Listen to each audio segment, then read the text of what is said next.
Now, we are having quite an interesting and also serious discussion on I Am Live tonight. We are having a conversation that is geared towards or expressing the care that we have and concern that we have for the young South Africans who are not in varsity. We're not even talking about varsity. We're talking about young South Africans who are in high school. And there's been some very, very concerning things happening. And if you are in high school, then we urge you to please sit through this conversation.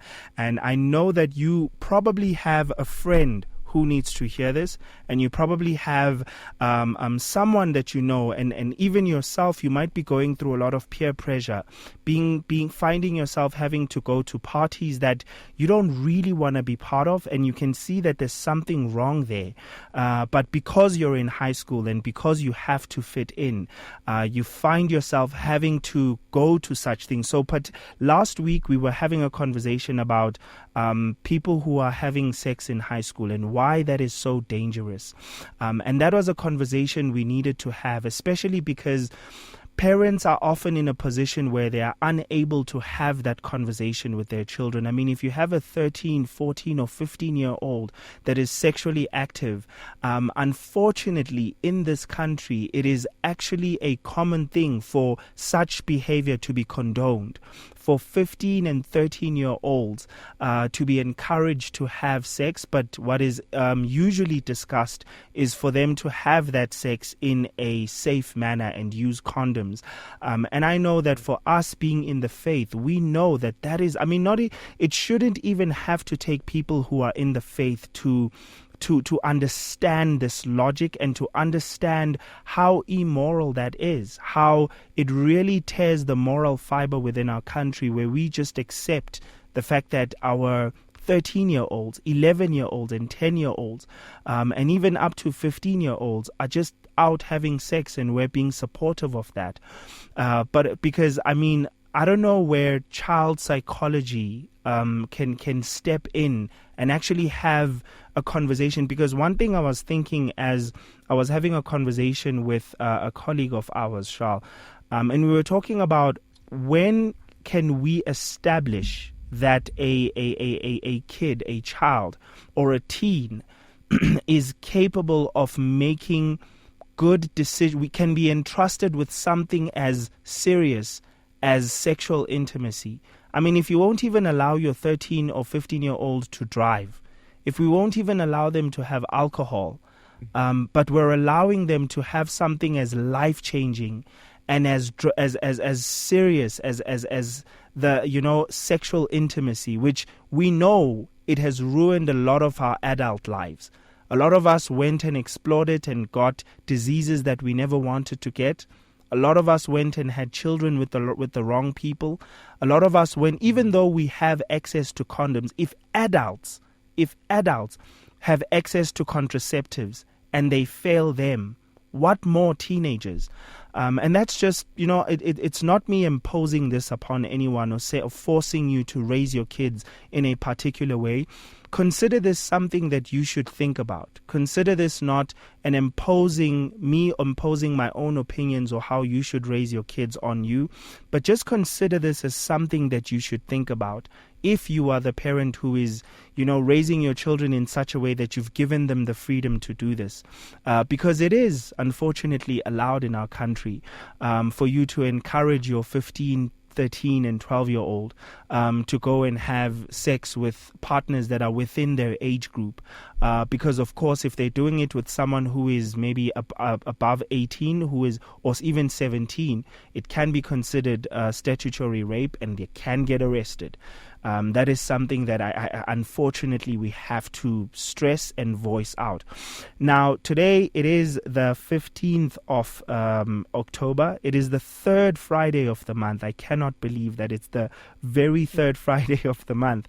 And we're having the conversation about high school parties. And this is not only just high school parties, but going to parties as a young high schooler. How do you pick the parties to go to? And is there such a thing as a good, quote unquote, good party that you can go to? I understand where you're coming from when you say You want to make a blanket statement and say that no parties for any person under a particular age. But for me personally, I know that, I mean, I don't have kids right now, but I do have to say this, because we're talking about 13-year-olds. Let's say we're talking about all the way from 11 years all the way up to 16. Should you be going to parties within that age group? And obviously we know that there are a lot of kids within those age groups that are already going to parties, that are already exploring what parties are, and they know what things are being done at parties. And one of the things that have become very popular amongst teens is the consumption of what do they call them again? Hubblies, where you're going to sit at a party and consume a hubbly. And also one of the big things that really are the center of these parties is which boy am I going to impress, or which boy will be impressed by me, and the other way around. Young boys going there to impress some girl. And within the right context, I do believe that regardless of what situation you create, that energy will always be there. Where boys are trying to impress girls at some age. I mean, when you reach a certain stage of adolescence, you just naturally want to start impressing girls in the way you dress, in the way you speak, in the way that you carry yourself, your posture. You want to be the cool kid, and you want girls to think that you're something. And there's nothing wrong with that. And I think for me, that probably happened particularly at the age of 12. I started caring what girls think of me.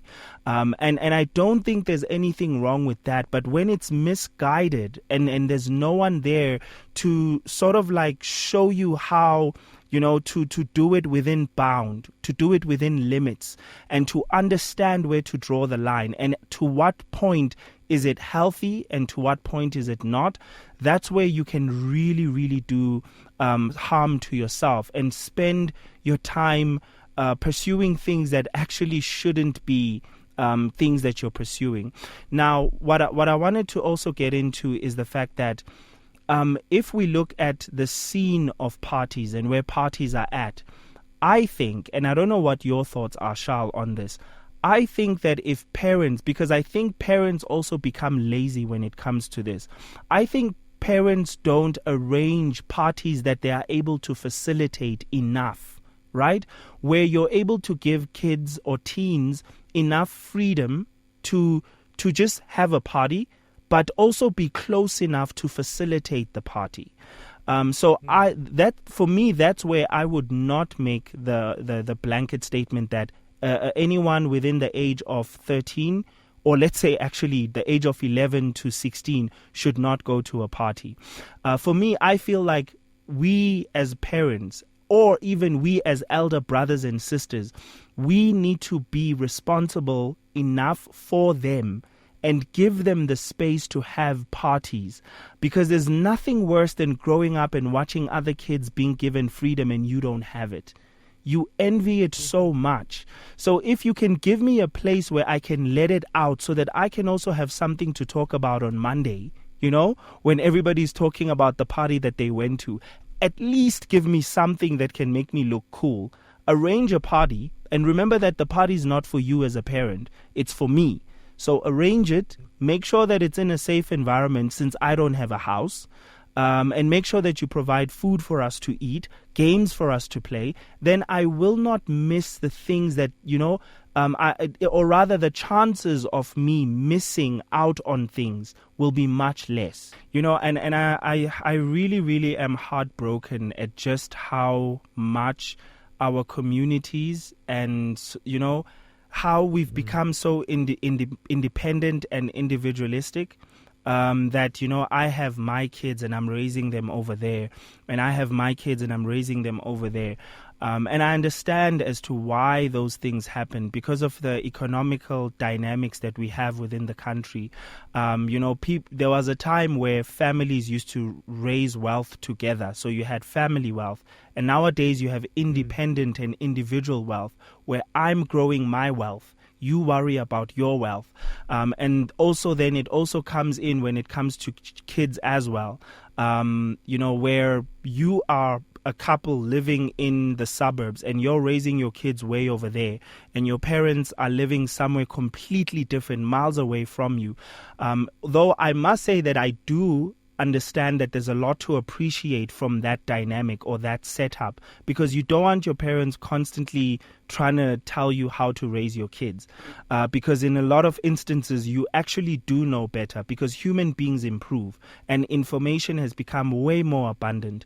But at the same time, we've lost that sense of community where and which is something that we can still get back. You know, I imagine it's just like how you've explained right now, Charles, that you'll have a group of friends that have kids over there and over there. Some are at church. And whenever you're having something, you'll allow them to bring their kids so that they can play with your kids. And that's a sense of community. That's building community so that your kids can have that access.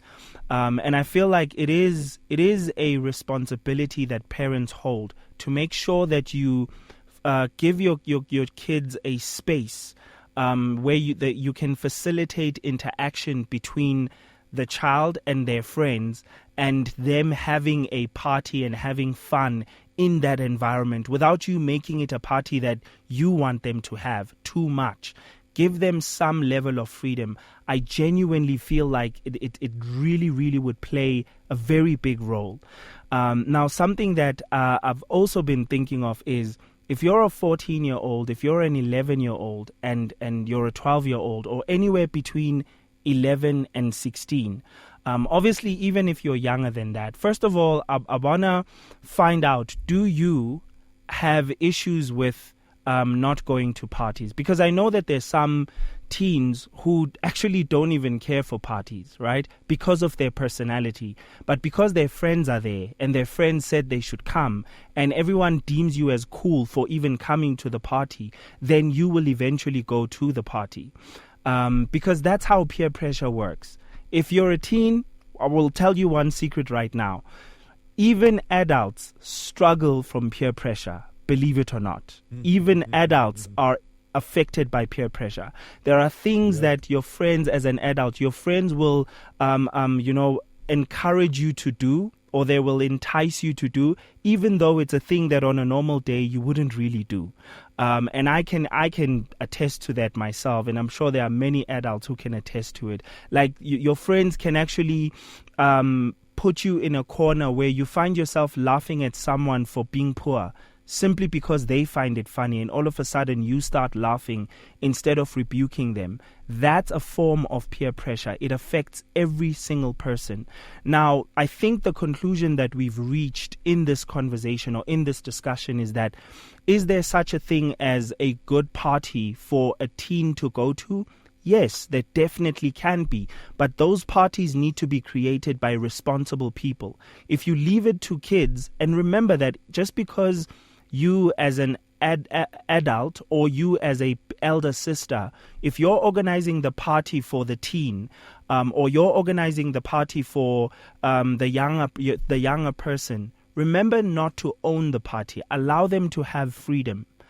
This doesn't mean that you have to lord everything over them and look at everyone's pockets, because they're going to do those things when you're not there. Just give them the freedom. At the worst case scenario, at least they're doing them in under your roof, where you can monitor what happens to them afterwards, where you can sit them down and have a conversation with them and saying, we know that you did this at the party, and we just want to talk to you about why you shouldn't do this and what are the dangers of doing this, especially doing it under some other stranger's roof where we don't know who's there, we don't know who you're with. It's an opportunity to instill values within your kids. Now, something that we always mention whenever we get into our hard ask is the fact that we do have a counseling line. We do have a counseling line, and if you want to have a conversation about peer pressure, If you want to have a conversation about whether you've been at a party and something happened to you, someone bullied you, someone touched you in a way that they shouldn't have, or there's someone in your life that is coercing you to go out there and do things that you don't want to do, remember that we have a counseling line that you can connect through. And if we're unable to fully assist you, there are people that we work with that we can connect you with, and we'll ensure that we connect you with people who will deal with you in a loving manner. So if you are finding yourself in that situation, please hit us up on our counseling line. The number is 064 530 6805. And remember that at the other end of that line, you will find Charles Dudoy, who has a lot of experience in dealing with counseling, and especially dealing with counseling and very serious and deep issues that very young people face every single day. Some of them, if you think you have something shocking, and you don't want to talk to someone about it because they'll think of you as being, they'll think of you as, oh no, but I know you've met people who've done things, but you don't know what I've done. If you think you can shock Charles, I think you need to think again. Okay? So it's very important that you understand that if you have something that you've done or something that's been done to you and you feel like you have no one to talk to, please visit our WhatsApp line. It is truly anonymous. If you want to remove your picture and your name, it's totally fine.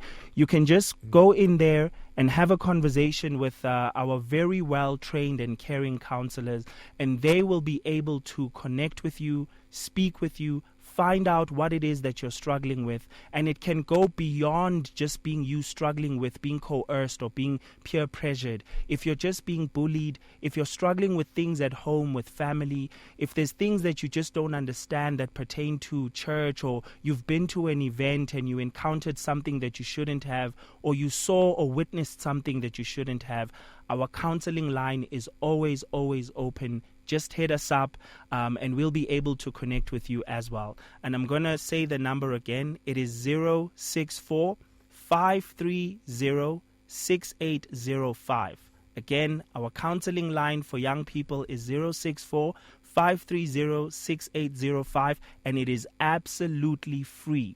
That is one question that we got a lot when we put this up on TikTok before, the fact that is it free and is it just for religious people? It is for everyone. It's for everyone. If you have something burdening you, just join us on the counseling line.